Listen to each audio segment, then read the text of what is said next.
Welcome back dito sa channel natin. Andito tayo ngayon sa may LRT.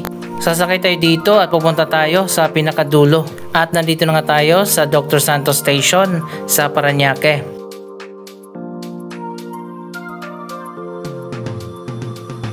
Ipapakita ko lang sa inyo, ito pala yung kabilang side ng Dr. Santos Station.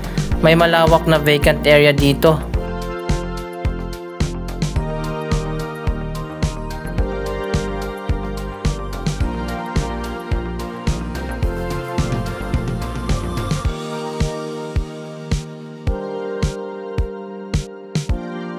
Napakarami nga ang sumasakay at mga baba dito sa pinakadulong station ng LRT Line 1 sa ngayon.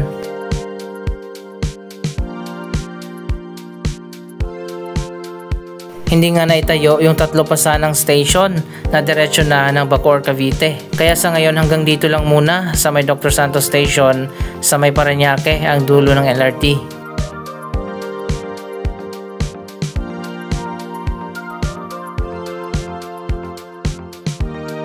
Yung creek pala dito sa paligid ng station ay inaayos nila.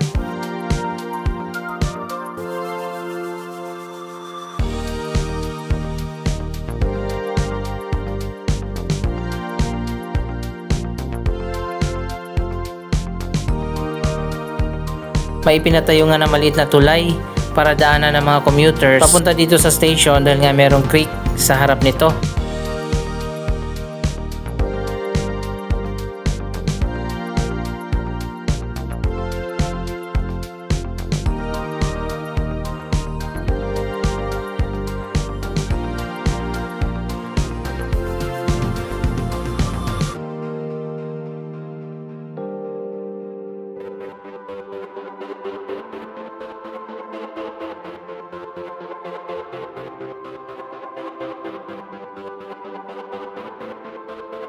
Paglabas mo dito sa station, nagpatayo din ang LRT ng malawak na terminal.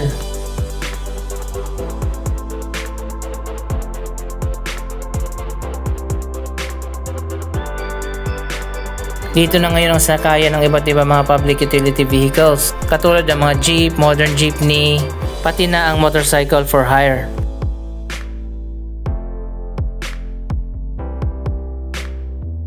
May sarili silang pwesto dito sa terminal.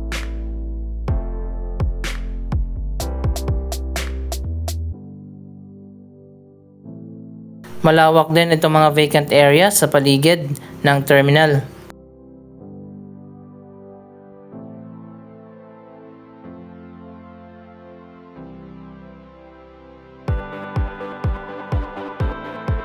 Ang mga private cars ay pwedeng pumasok dito at mag-park. Malawak din kasi itong terminal at sa ngayon medyo konti pa lang yung gumagamit dito.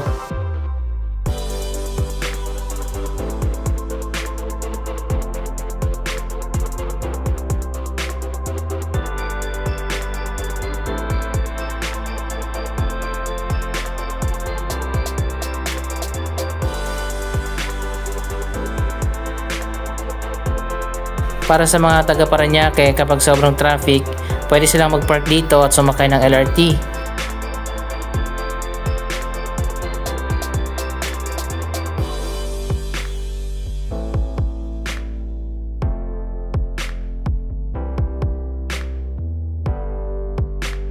So ayan guys, marami pang kasya dito sa terminal. Kahit mga bus pwede pa dito.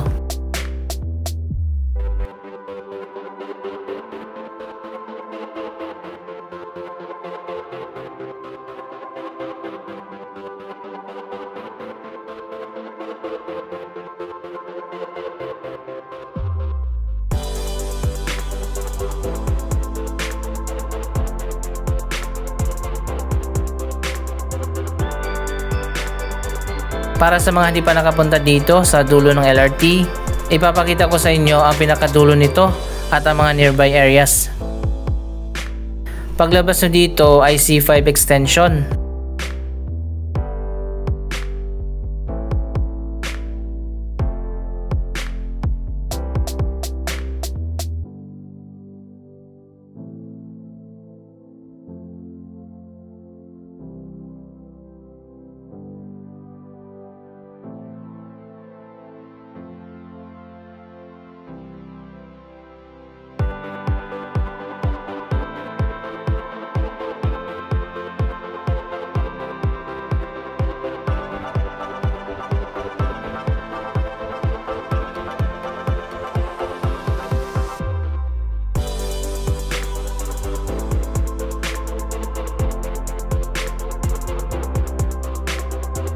Galing ng C5 mula sa Quezon City at Taguig, diretso na yan hanggang dito sa may Sucat, Parañaque.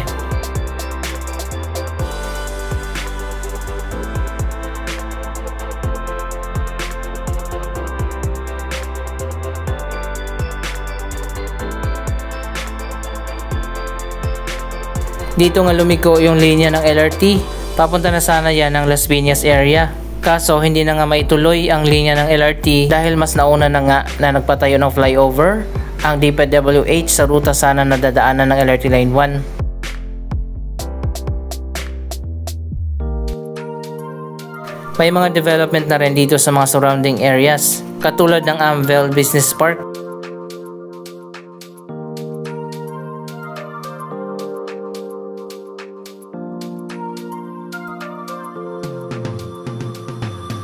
Sino kayo may-ari nitong malawak na mga areas dito?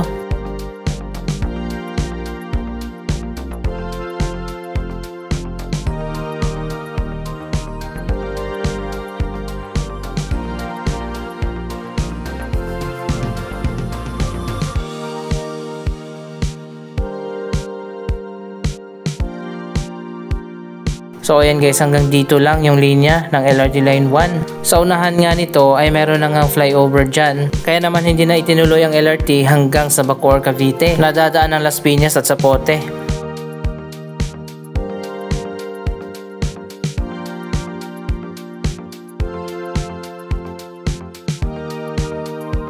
Ayan yung pinakadulo ng LRT. Kailangan pang baguhin ang ruta nito at kailangan pang ilihis para maiwasan yung flyover. Yan ang pinag-aaralan pa sa ngayon ng LRT Line 1 kung saan ay dadaan ang bagong ruta para makadiretso na hanggang sa Bacoor, Cavite. 3 station pa ang itatayo. Isa sa Las Piñas, isa sa Zapote at isa sa Niyog, Bacoor. Dapat talaga sa mga ganitong malalaking proyekto magkaroon ng streamlining para alam ng lahat ng mga government agencies ang mga malalaking proyekto na itatayo sa bawat lugar para nga hindi na magkaroon ng ganitong sitwasyon kung saan tinayuan nga yung ruta na dadaanan sana ng LRT.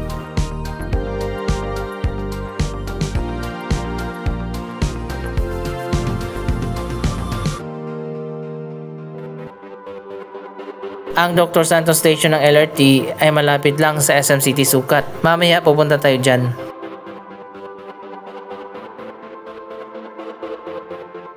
Dito muna ang pansamantala na turnback guideway ng mga tren ng LRT bago pa bumalik doon sa station para magsakay ng mga pasahero.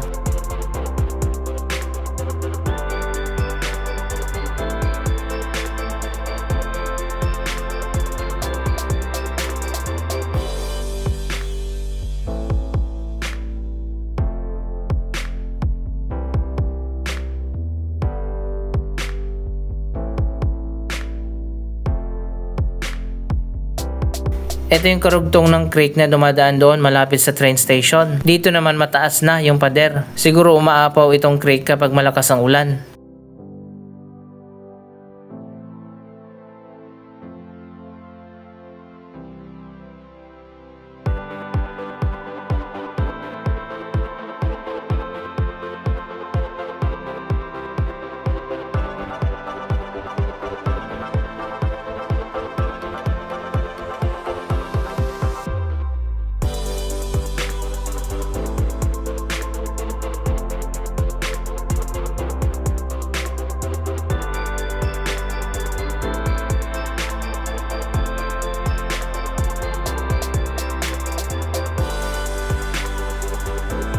Andito na tayo sa SM City Sucat Annex.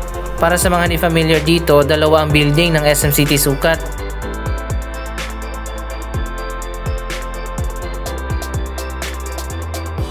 May elevated walkway na nagdudugtong sa dalawang building. Nasa gitna kasi nito yung exit ramp ng C5 extension.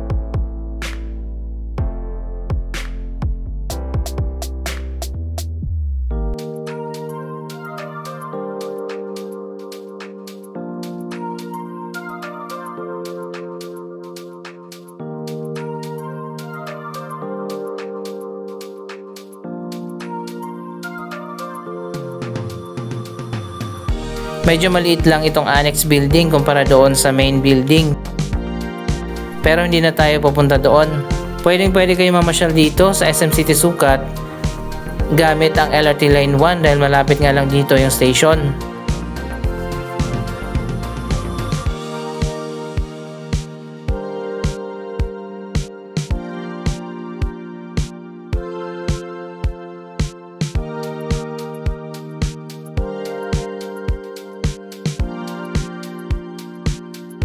Paglabas mo dito, eto na yung Dr. Santos Avenue kung saan ipinangalan yung station.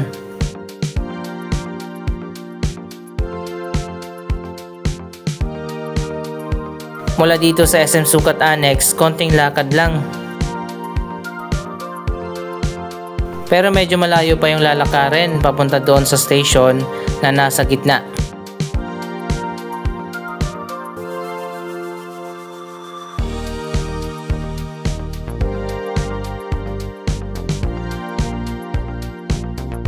Andito na ulit tayo sa terminal kung saan tayo nagsimula kanina.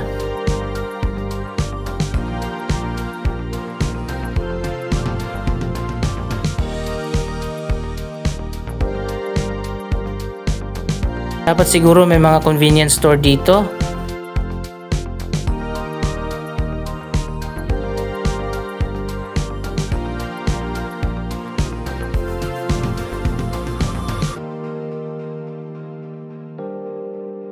So ayun guys, pwede na mamasyal mula Quezon City to Maynila, diretso na papunta dito sa Parañaque.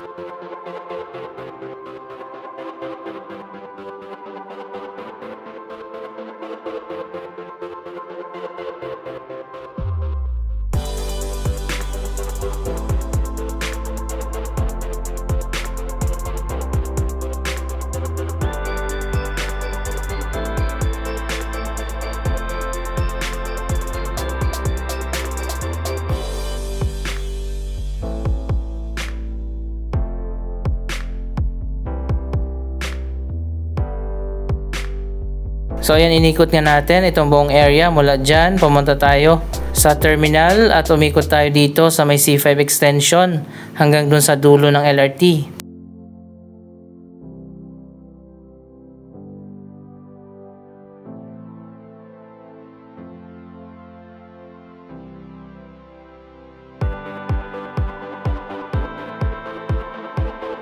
Tapos bumalik ulit tayo, pumunta tayo ng SM at lumabas naman tayo dun sa kabila sa Dr. Santos Avenue.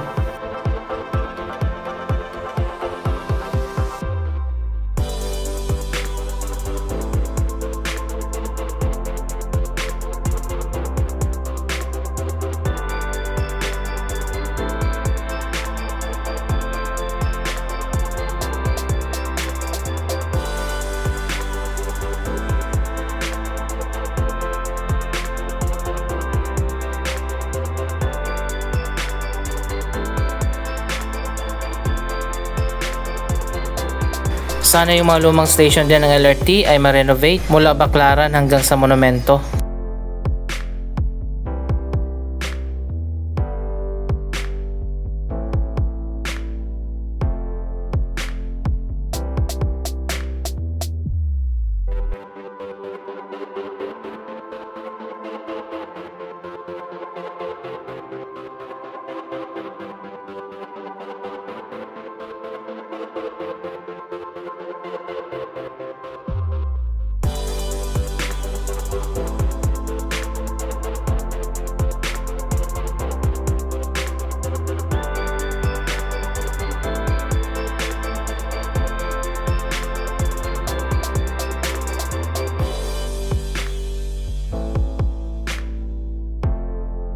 Sana nga matuloy ng Phase 2 at Phase 3 ng LRT Line 1 Cavite Extension Project. Mas okay kung diretso ng LRT hanggang sa Bacoor, Cavite.